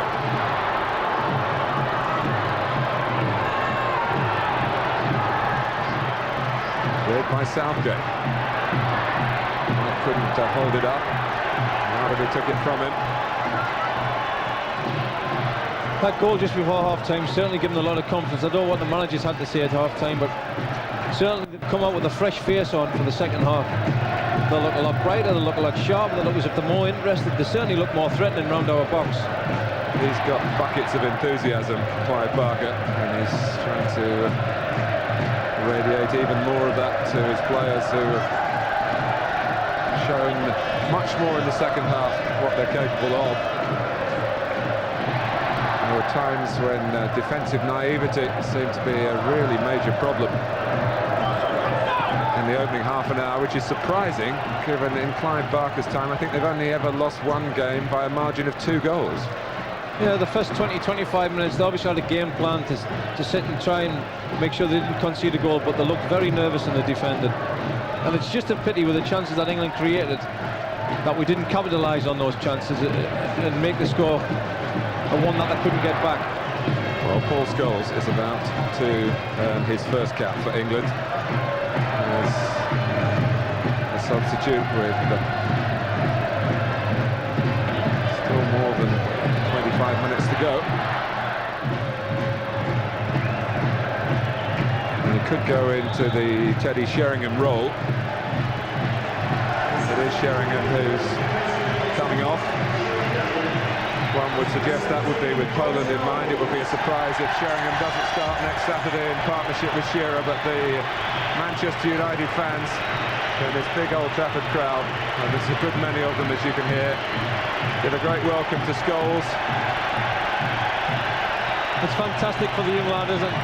This lad can't even get in the Manchester United team on a regular basis, but what a goal-scoring record he's got. And it wouldn't surprise me or anybody else involved in Manchester United here today that if he pops up with a little goal. He's one player, of course, who might just secretly be pleased that Eric Cantona has retired. Give him more opportunity in that sort of area of the pitch that Cantona has dominated in his time as king of Old Trafford. I'm sure he's far too diplomatic to say it publicly, but I'm sure deep down, yeah, he'd be pleased to see big. It's a big barrier out of his way. There's another step closer to a regular first-team place. Scholes, yet another of that European under-18 winning side for England in 1993 to graduate to full international level, along with the likes of Sol Campbell and Robbie Fowler, whose absence today has been duly noted. Scholes. It's not the worst ball either. That is a great ball in. He's put it between the goalkeeper and the defence. He's put it in with pace. He's put it with accuracy. He's got every right to expect somebody to break the neck to get on the end of that. He's a very unflappable character, Paul Scholes. Just comes in to Old Trafford, they tell you, and gets on with his job, whether he's playing for the first team or the reserve team at times here, and I'm sure he'll bring that attitude into a senior international as well. He seems to have the temperament for what's required at this level, but it is a big step up. It'll certainly help him that it's at Old Trafford, and he's amongst friendly faces, and it's an environment he knows very well.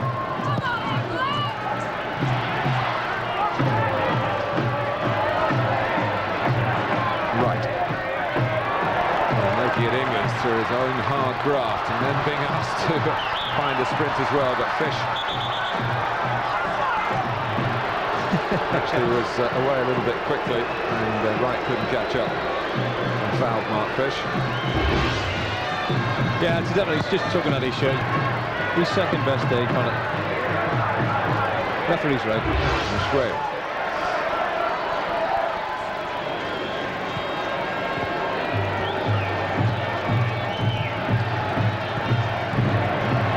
Scholes with the interception. Batty. Scholes again, getting plenty of touches in his opening minutes as a full international. Keogh.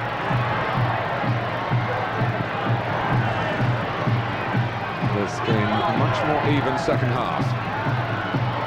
England, if they don't win the game, will feel that a crucial opening half an hour didn't maximise their possession. The fact that South Africa took time to bed into this experience. The opportunities were there, but only one of them was taken. Batty. Gascoigne trying to tell Scholes where to go. Batty being clipped by Scarsana. England are finding it difficult to find space because the South Africans are not as strung out as they were in the first half. They're much more solid and much more compact. The cheers for another Manchester United arrival. David Beckham replacing Graham Lasso, another who could expect Lasso to play next Saturday. Beckham will be hoping to do so as well, and he comes on at a free kick. But he's got to fight Gascoigne for the right to take it. Bring on the special teams, eh?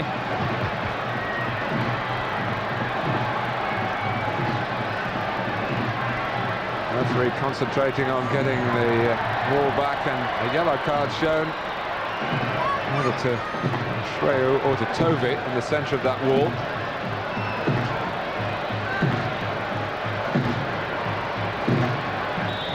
Well, just over 20 minutes to go. It is Gascoigne who takes it! And the goalkeeper was struggling there, Arenze, to reach it, but reach it he did because a corner's been given. Well, David Beckham's a free kick master on this particular pitch in England, but that's a fantastic strike by Gascoigne. He just clipped the outside of the post. Seemed to just clip the post. I don't think the keeper touched that. Certainly one or two complaints from the South African players that he didn't, and it should have been a goal kick. Instead, it's an England corner. Cleared by Toby. Pearce prods it back. Masinga knocks it forwards. Skosana is up there. And was strong in possession, but just ran out of room.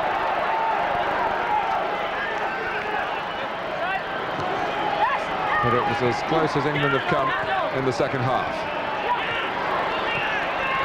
Gascoigne. Phil Neville has switched to play on the left-hand side, as he does, of course, for Manchester United. He says he prefers it, although he's very right-footed. Well, I think he's been very dominant on the right-hand side. There's a Gascoigne free kick. Great whip, accuracy, power. Goalkeeper's lucky. 2 inches to the right-hand side, that was a goal. That was 2-1. That's pure ability.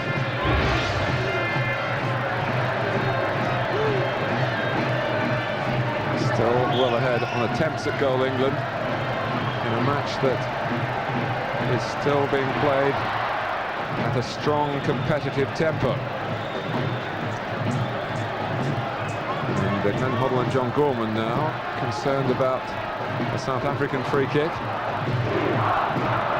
that Kamala will take. Mark Fish has come up, Masinga, a real menace in the air, Tinkler as well. And that's Fish. And that was Masinga, and the arm's gone up to suggest the referee's seen that as dangerous play. Masinga with eyes on the ball, but have other ideas, I would suspect. I can't see too much wrong with that. Well, he's offside. Scholes. Only in right in the middle. Deflects off Toby. Straight to Arense. Paul Scholes got away on the England right. That's the first time in a while that England's broken that space down the right-hand side. He didn't have many options in the box. You're not in right. It was a very difficult ball for him to find him. Keogh. There in front of Skosana. Beckham. Martin Keogh had continued into South African territory. Looking to pick the right pass. It's a safe and sensible one for Beckham. To Scholes. Gascoigne is on the move close to him. Batty coming from deeper. 18 minutes to go. England looking to get back in front at Old Trafford with Scholes, with Ian Wright. Well, that's Ian Wright. Defended very well indeed. Very good defending. That's Ian Wright. I thought he was, when he's played the ball, I thought he was offside, but he certainly wasn't. Another great run from Ian Wright. The defender's done well to get back in. But England have the corner. The home supporters sense that there might be something to cheer coming up here. Fish challenged by Keogh not once but twice.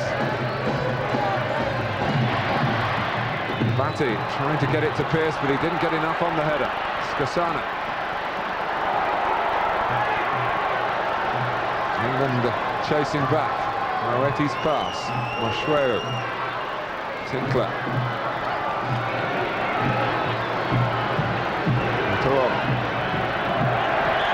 Scholes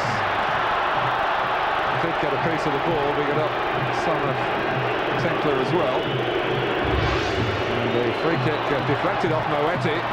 How can that be a foul? That's a lucky break for England, that they might really turn into something that they can counter-attack quickly here. South Africa have regrouped, having pushed on, expecting the ball to be pushed more towards Nigel Martin's penalty area than towards the goal guarded by Arense. Lee.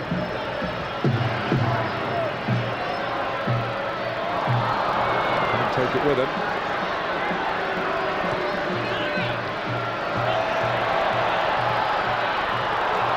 Scholes.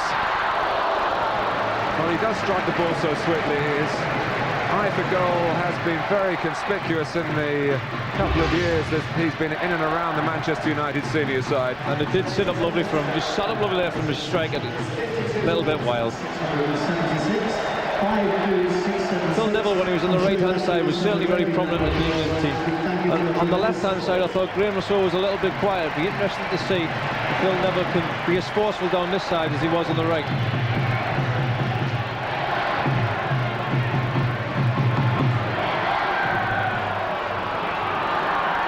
Gascoigne, lovely trick to put a yard on Moeti, who could only get the ball back by fouling.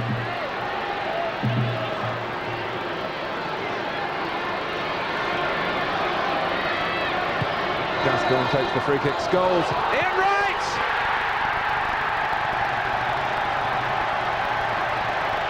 Ian Wright scores for England in England, and after a couple of years in the international wilderness, Ian Wright makes his own statement to Glenn Hoddle. I'm absolutely delighted for Ian Wright, but look at this young kid. He's a young lad. How old is he?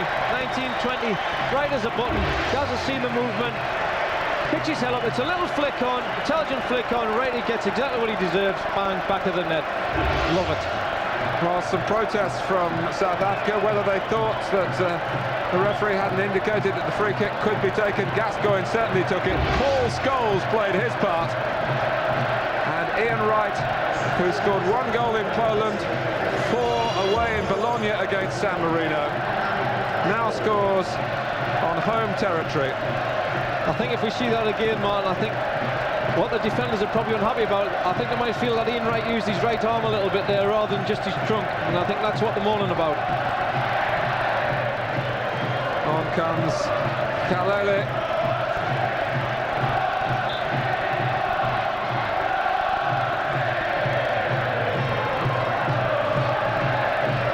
But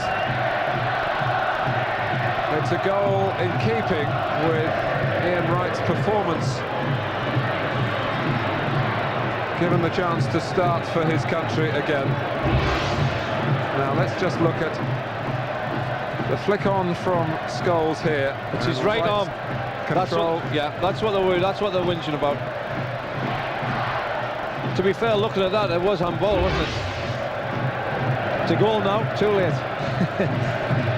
And the Ian Wright supporters will say, well, maybe he deserves a touch of luck. You can't argue with that. In an international in front of goal, but South Africa feel they can argue with it, and as the replay shows, they might have had a case. Gascoigne wanted too long. This is the stage of the game where people are going to be looking at Gazza now to see if he tires, whether he can carry on the pace he has been through the rest of the game. Neville.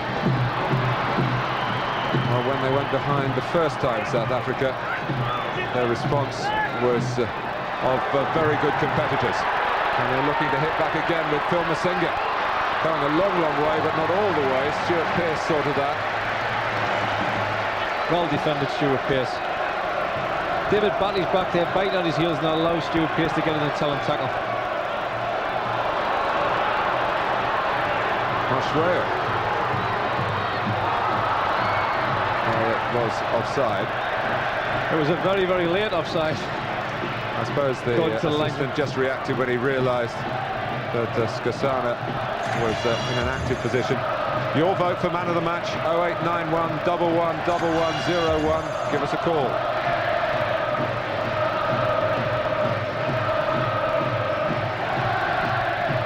Right.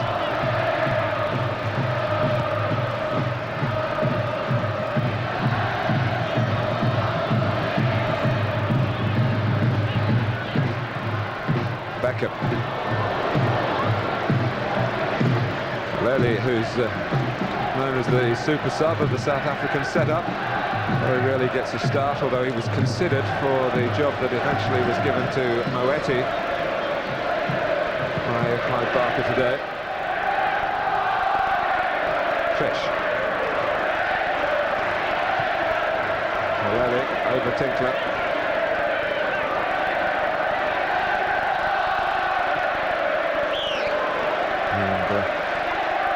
Referee quick to blow them, quick to make the point to Moeti that he was a bit late on Gascoigne. Trying to drop it for Beckham from long range with the pass, and it got to its target. England well represented in the centre. And Lorenzo doing well coming off his line.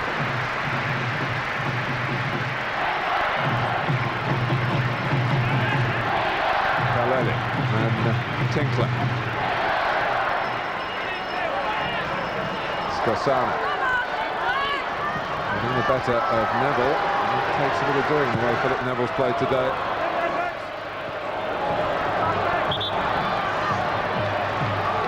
Must have just gone out and bent back in again. That England goal certainly hasn't dented the spirit. They're still fighting there and trying to be positive. I don't think they'll just fade and wilt away. Off comes Rob Lee, the scorer of England's first goal, and on comes Nicky Butt for his second cap. The first also as a substitute at Wembley against Mexico at the end of March. Butt had to pass a fitness test yesterday afternoon to prove his availability. And the Manchester United representation increases furtherfold. Haven't got Scholes, Beckham, Butt. How many more have they got on the bench? There's Andy Cole still. Some club, that Manchester United. Their youth team manager is sitting very proud.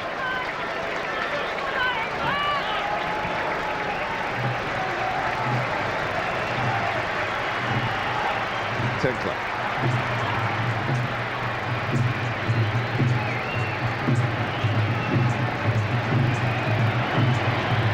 Radebe. Schwab. And South Africa come back a second time.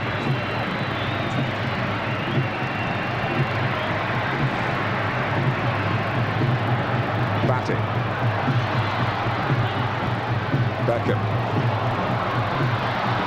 And Neil Tovey, who incidentally holds a British passport. His father comes from Bournemouth. Getting it away. Under some pressure from the run of Nicky Butt from midfield. Slight mix-up there. The defender did well actually, because Nicky Butt came short for the ball, wanted to throw it over his head, and the defender just put his body in the way and stopped him running. Well, for Sky Sports viewers, the playoffs continue tomorrow. Brentford versus Crewe. And on Monday, Crystal Palace and Steve Coppell against Sheffield United and Howard Kendall for a place in the Premiership for next season.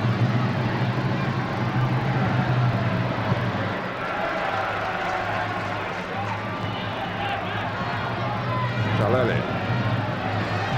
Now Moeti. Jaleli again, but dispossessed neatly by Butt. Great tackle. Right, and Moeti collided. And Gascoigne saw that, but he wasn't going to be the one to put it out of play. Rattled a few brain cells in there.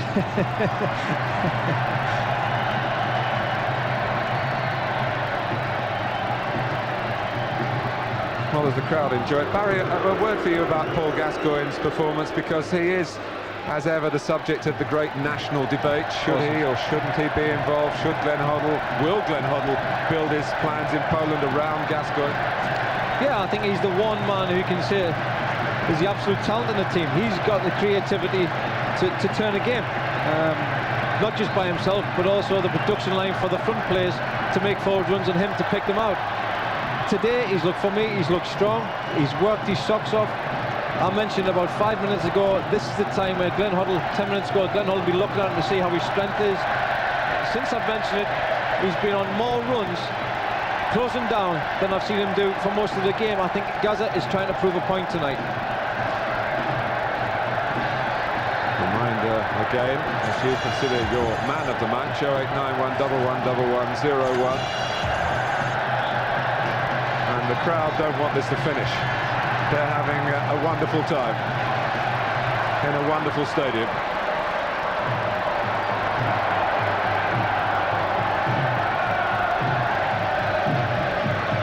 Batting.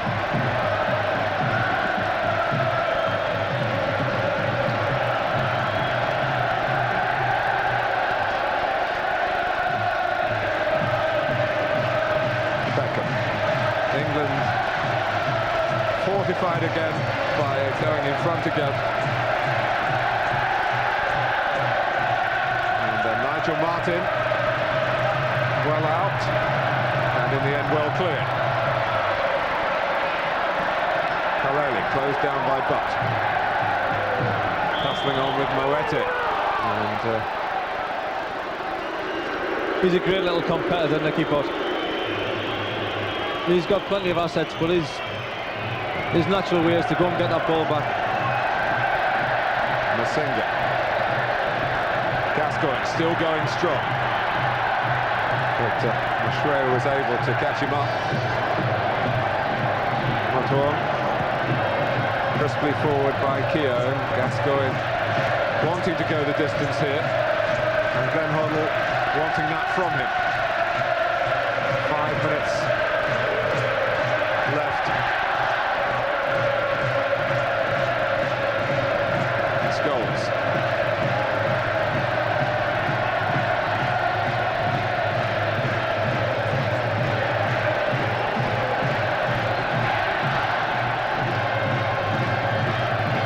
Scholes. Southgate hasn't had too many opportunities to come forward like this. Neville leaving Khalele, crossing brilliantly to show that he has got a left foot. It's a great asset to be two-footed like that. He's been outstanding on the right-hand side. He comes over the left-hand side and fizzes in a great ball with his left foot. Masinga still full of movement for South Africa, but having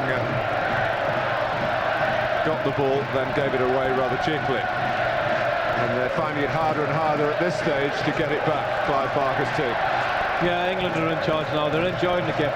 Knocked it around their own pace. We've seen Kazakhstan on the ball, picking players off.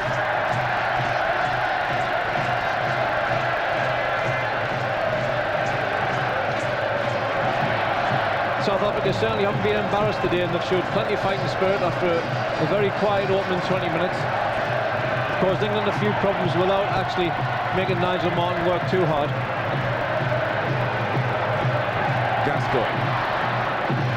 So Radaby who read it. Moeti who takes it on. He needs a bit of help here because Gascoigne got across to make the challenge, and at this stage it's as important to see him doing that sort of thing as it is to see him providing a trick or two. It's a part of the game that Gaz didn't find comes easily to him. It's not natural for him, but it's great to see him doing it.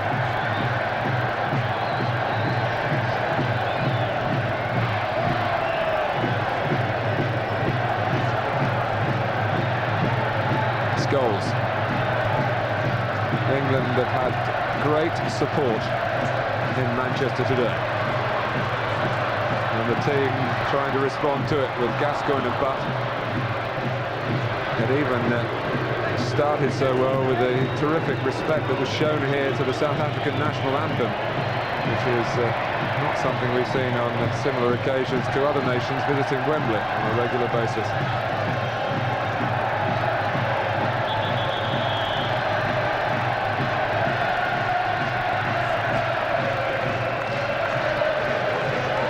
Barker's going to make 2 more changes. Linda Buthelezi is coming on, and Sean Bartlett. Philemon Masinga is the striker who gives way for Bartlett, who will certainly go and play up front. And Tinkler departs. Both the players who've gone off will be expecting to play tomorrow in Italy. They've had a good workload here today, and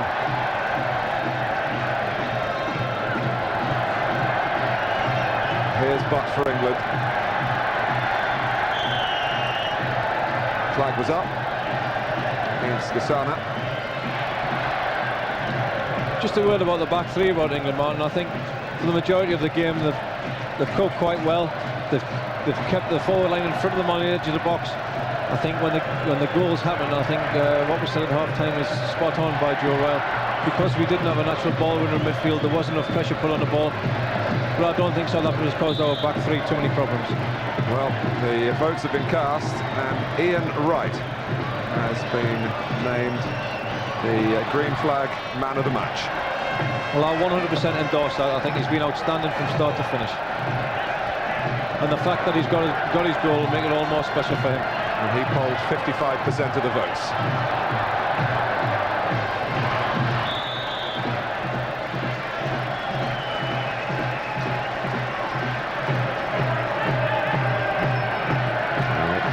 2 minutes to go, and Glenn Hoddle's mind taking into his account the likely time to be added on by the Swedish referee, who's not had a difficult task, but I suppose will be called into question over the way Ian Wright controlled the ball for what now appears to be the winning goal. Wright for Gascoigne, and England with Scholes have another chance. Great block by Fish. They're not letting up in the closing moments. That ball from Ian Wright was absolutely fizzed at Paul Gascoigne, and watch his touch here, ping, and it's instant control inside, lovely little ball, great run. Paul Scholes, where he loves to be, in the box, shooting at goal.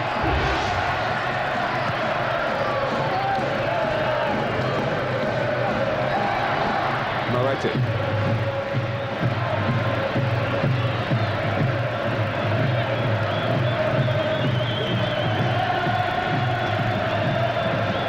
Butalese. Now Fish. England trying to regroup and fashion a strong defensive shape to make sure that there are no mishaps at this very, very late stage of the match. And Ian Wright is there again in the correct place to defend from the front. This is a good result for England, and never mind that Ian Wright used his arm to help get the second goal. England thoroughly deserved this win. You'd expect them to beat South Africa, but certainly when they go away next week to Poland, there's going to be a lot more questions asked of them. It's going to be a lot tougher task. But Glenn Hoddle's learned a lot of things today about certain players and how they play together.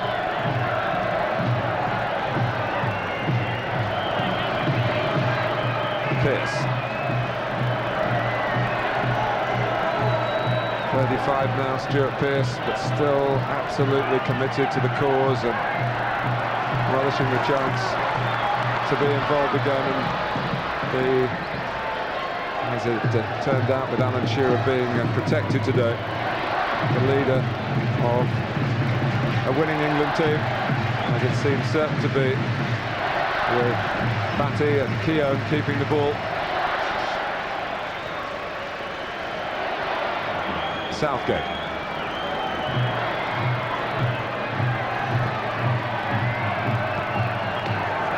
Gascoigne, that's going to be a yellow card for Butalese, who's only been on the field a couple of minutes. And certain England players coming around the referee, Pearce and Wright, arguing Gascoigne's cause here. It was a bit unnecessary, although South Africa desperately needing to get the ball to try and get a chance of an equalising goal. Barry?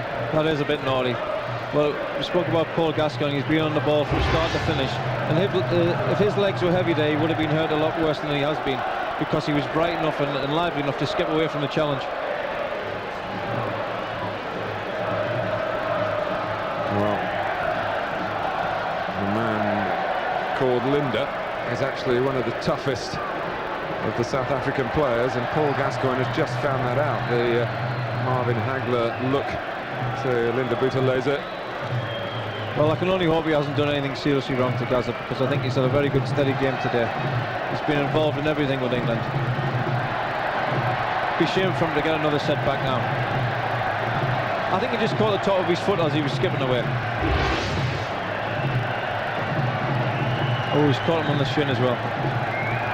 Crazy, absolutely crazy. This stage is a game. Well, some of Paul Gascoigne's misadventures have been self-inflicted down the years, but that was certainly to the blame of Butalese. Just looking at Gascoigne's record, since he made his debut against Denmark, getting on for 9 years ago, he's played in around half of England's games since then. And in years to come, he'll look back and think, well, he should have played more than a half. Well, there's a player wants, first of all, a player wants his first cap, and then he wants as many as he can get. We've been reading about Alan Shearer. He's desperate for caps. And down to circumstances, Paul Gascoigne, unfortunately, he will have an awful lot more caps stuck away in his cabinet at home. Well, Jamie Redknapp's already on crutches and heading for a hospital and an X-ray. Let's hope that the news on Gascoigne is a little better than that, and that there's only a precautionary feel about this, but the medical men have certainly got that right leg very heavily strapped up. But here's Scholes. Sol Campbell has come on, but he's not going to get a touch of the ball. Well, that's a sad end to an historic football match.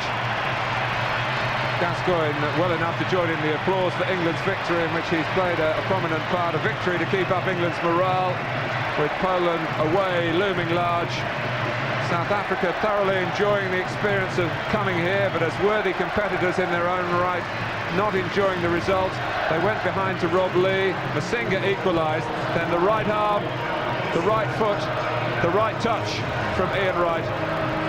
The goal given, the winning goal. Glenn Hoddle's 6th win in 7 matches this season. On a wider front, it's another symbol of South Africa's emergence from those long and painful years of sporting exile, and we should all be grateful for the change in circumstances that has made this occasion possible. And it's finished at Old Trafford, where we'll remember for a long time the atmosphere created by this tremendous crowd, and we'll remember Ian Wright's performance. England 2, South Africa 1. And there's plenty to come from Old Trafford yet. We'll get the thoughts of Joe Royle very shortly on an historic day. Also from Barry Venison on developments at Southampton today. Graham Souness went first, Laurie McMenemy resigned this afternoon. More on that later. And reaction from England's win here at Old Trafford.